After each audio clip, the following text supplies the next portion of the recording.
helping organisations build that capability, and kind of weaning them off the dependency on external consultants.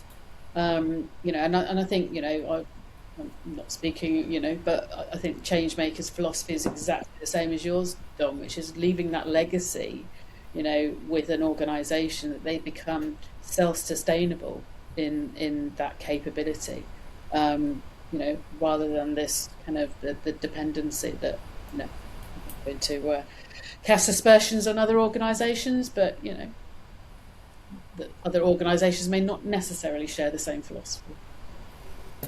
If you've got good people coming in with the right intentions, it's about how you make them feel at the end of it. Like you said, if you've got a programme of work where it's all rushed towards the end, we sort of got them in, their objective was to get it done. It's not delivered in the right way, perhaps, or the best way possible. And if it's done in an organised way, because we did plenty of decent planning, we got great resourcing, we held their hand and walked them through the process, they're going to have less anxiety around that. And it's about how you make them feel and getting the right people engaged, because there's a huge, where I come at, how I feel about things is there's a massive human cost. All those staff members going through all that stress. It's stressful enough when things feel uncertain, but if you don't get the project right, if you're not supporting people, if you're not communicating effectively, they're going to have 12, 18 months, 2 years of stress whilst they're just trying to do their jobs, while they're just trying to raise their families, while they're just trying to pay their bills. Why make it harder? You can spend less and do more if you do it right in the first place, rather than burying your head in the sand and going, well, we'll just get it done. Everyone's at 99% capacity. Well, let's just give them another 20%. It's actually just, what can we do better from that perspective, and look after our staff. It's the best thing you can do, is just do it right from the off. I don't know whether I'm right or wrong in that. It's just my outsider's view looking in. I think you're spot on, Wes. I think one of the things that I think organisations broadly, right across the piece, they actually, there is, people have got a day job, people are max, they come to work, they want to do a good job, right? I'm a big believer in people, that's what people want to do. And then you're adding on this additional extra layer of work that they've got to do, which is, perhaps to do with LGR, what have you. But actually, you haven't given anybody the brain power to process the change, this actual human change journey, and what everything that's going through somebody's head about my job security, my how do I keep the roof over my family, and how can I actually kind of create a career here in this new world, and all of these things. And then the skills, the upskilling they've got to do. A lot of these people probably haven't interviewed for years, or probably haven't written a CV for years. How are we going to give them time to be able to prepare themselves for this new organisation, which they might have to, for example, they might have to go through a 2P, exercise, or they might have to go through, a kind of applying for roles in the new world. We haven't even given them time for that. If they're already working at 99%, and they've got to have some additional LGR work, and they've just got to have space just to process themselves, their own personal journey. It's huge stress for people. So it's implicit upon organisations to start to think about, how do we give people space and time to actually process themselves through this journey. That brings home a really important point, that at the end of LGR, nobody's current organisation will exist. It's not a case of some organisations will be merged into others. So everybody is going to lose the organisation that they currently work for and work for a new organisation.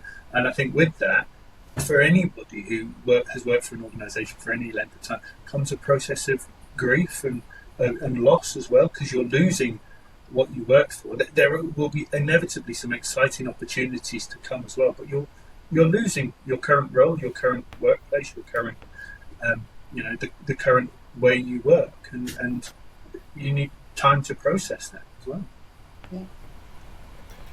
And I think, putting another spin on that, I think all of that is absolutely bang on, and it's kind of, sometimes it's easy to recognise that human cost but not quantify that human cost, and therefore it becomes, oh yeah, no, well we should do that, but actually, well, what could we do, how, why would we do it? And so just my original career was in finance, so I'll put a finance hat on this and I'll talk about ROI and return on investment.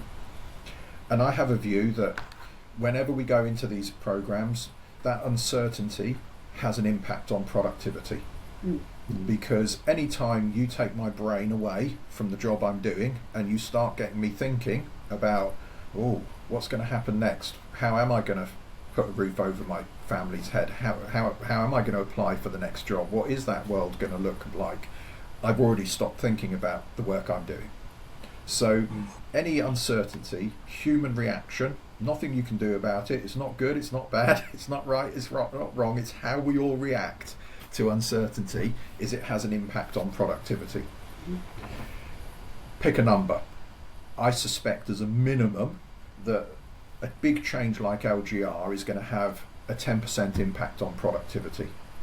Unless you're really, really good at managing those stories, those leadership rhetorics, those communications, managing that human change journey that your organisation is going to go through, it's going to have an impact on your productivity.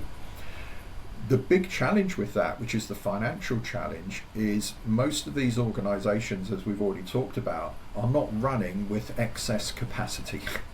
They are not running with an extra 100 people who aren't working really hard. They're not running with a surplus of £10 million in their budget. They are all absolutely up against the wall. So you then say, okay, you've got to deliver everything that we're delivering now, all of our projects, all of our ambition that we're delivering now, all of our services that we're delivering now, and by the way, you're going to take a 10% productivity hit. So now you've got to do all of that with 90% of what you had before. And then you say, well, hang on a minute, we've got this whole LGR program. And okay, it's not a big program, it's not terribly complex, we're just going to bring together 3 different organisations and create one new organisation. So that's probably only going to have a small impact. It's going to give us an extra 10% work to do. Okay, so now you've got to do 110% with 90%. You've got a 20% delta. It's just maths. So if I turned around to you and said, let's look at all of your BAU work, all of your projects that you're doing, which 20% of those projects are you going to stop today, end of, to give you the replacement for that capacity? And that's the ROI conversation for managing that human change journey and for managing people through this.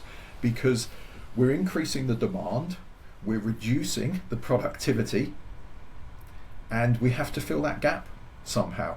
And that's, looking at it in a really rose-tinted spectacle way, because actually, as we've already talked, doors open, people have left. That's reduced productivity. The more we don't manage uncertainty, and we've just said that one of the challenges with these changes is they create even more uncertainty probably than a normal change program, that's impacting productivity. So we're actually in and fixed deadlines, we've got 20 months to do it or whatever it might be.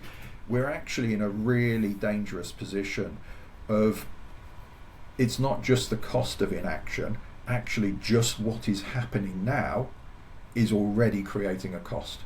There's no way, in my mind, there's no way these organisations can continue to deliver their existing ambition during this period of turbulence, just because the turbulence will have an impact on productivity. So we have to find a way to increase capacity, to increase productivity, regardless of anything else that happens.